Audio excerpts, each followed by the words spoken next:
Bonjour à tous, bienvenue dans votre magazine d'information 7 jours en Chine. Xi Jinping adresse ses condoléances au peuple américain. Cérémonie de levée du drapeau pour le 68e anniversaire de la République populaire de Chine. 10 petits pandas font leur début à Chengdu. En Chine, une passerelle vertigineuse défie les records. L'héritage du thé Wuyi Rock. La culture des bambous.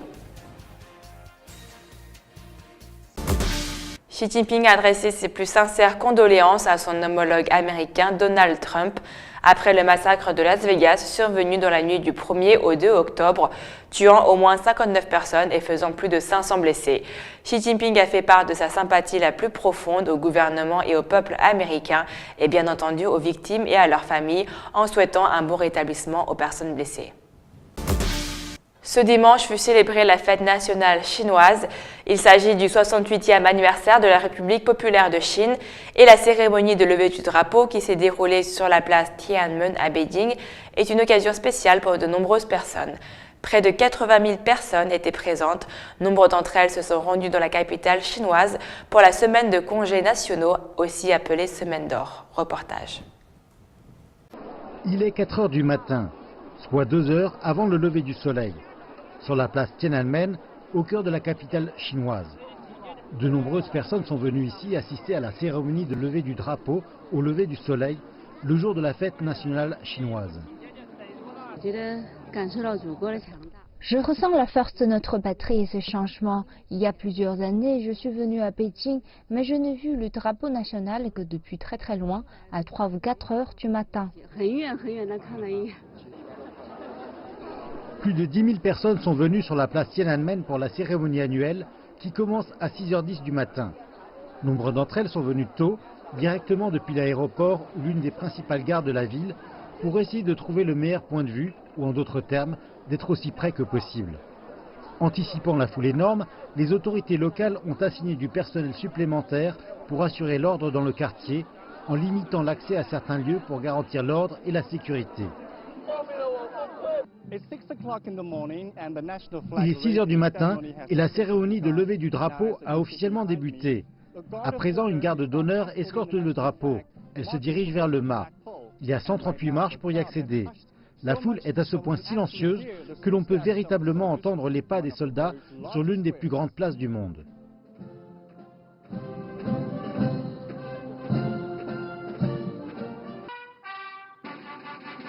Le lever du drapeau ne prend que 48 secondes, mais pour beaucoup, c'est la première fois qu'ils assistent à un tel spectacle et ils ne l'oublieront jamais.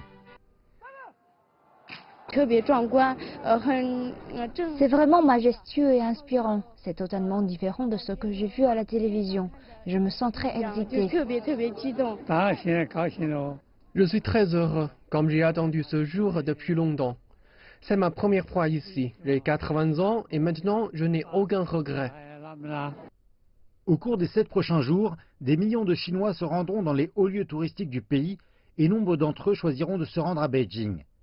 Mais seule une fraction d'entre eux pourra dire qu'elle a assisté au lever du drapeau officiel lors de la fête nationale chinoise. Dans le Sichuan, à Chengdu, 10 bébés pandas ont fait leur première apparition publique. Le plus âgé d'entre eux n'a que 5 mois et le cadet seulement 2 mois.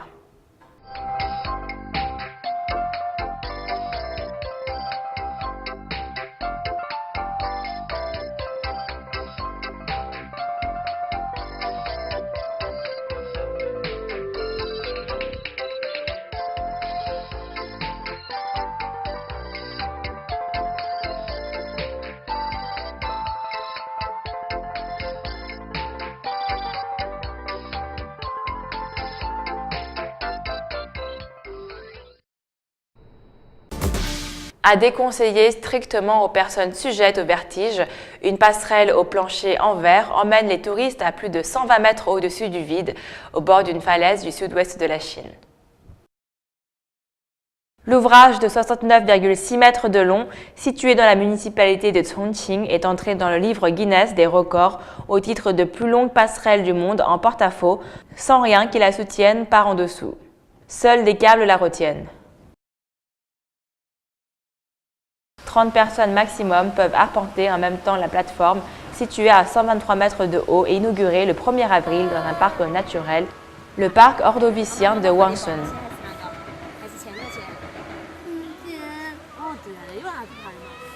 Les sites touristiques chinois rivalisent d'imagination pour attirer les visiteurs qui adorent se photographier devant des paysages spectaculaires. Les passerelles en verre sont devenues un must dans les parcs montagneux du pays. Les traditions aident les individus à établir leur identité, mais dans la société moderne, quand les machines remplacent les emplois des humains, garder vivante la tradition peut être dur. Boire dans les montagnes et les rivières, c'est comme ça que Huang Shenliang, 40 ans, jouit de sa vie de tous les jours. Depuis que je suis petit, le thé fait partie de ma vie.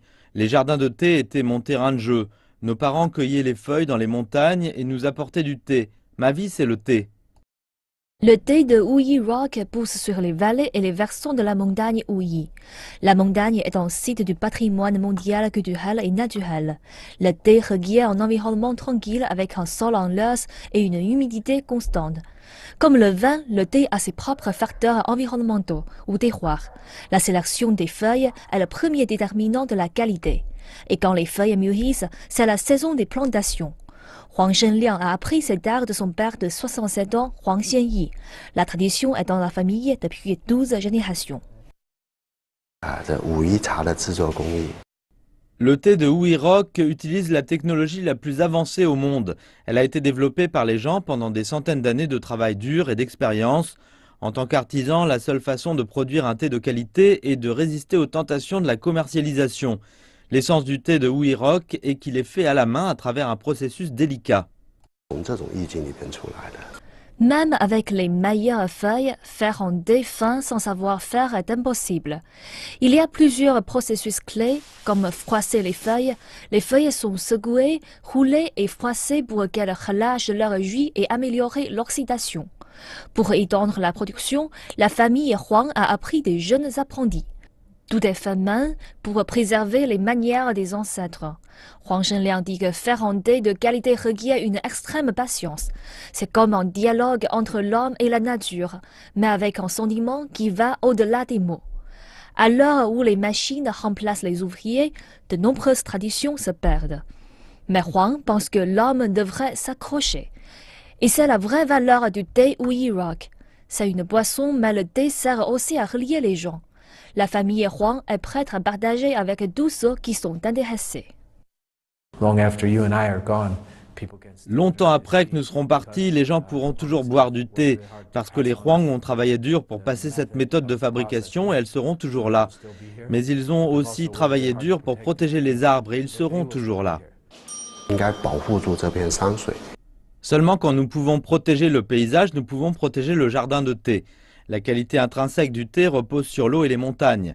J'espère que le thé Wuyi Rock pourra être connu dans le monde entier pour que plus de gens aient l'occasion d'en boire et connaître et apprendre cette culture et apprécier son charme.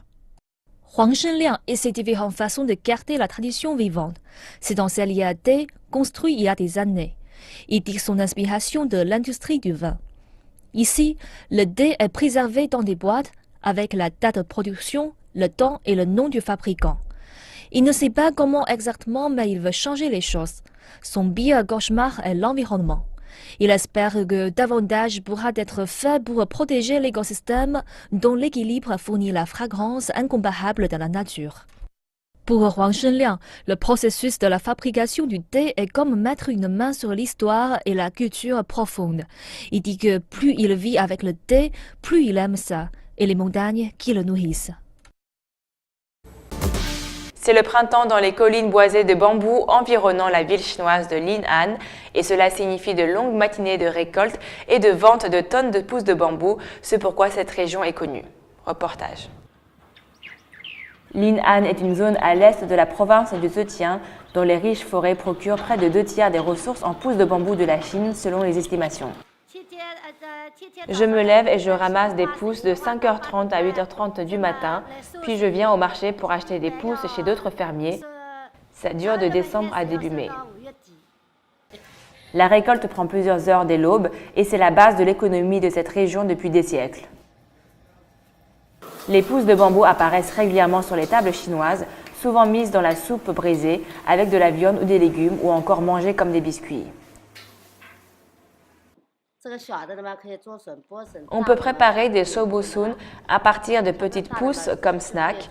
Les plus grosses peuvent être grillées comme au Sichuan. Et celles encore plus grosses, les pousses duveteuses, peuvent être mises en conserve et vendues à l'étranger.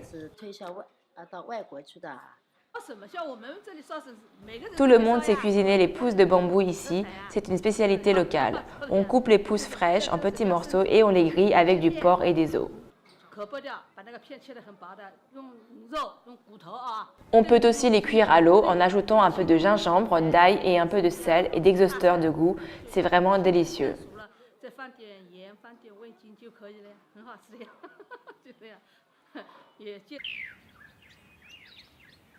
Le bambou, malgré son aspect très boisé, est un type de plante et fait partie des plantes les plus polyvalentes de la nature.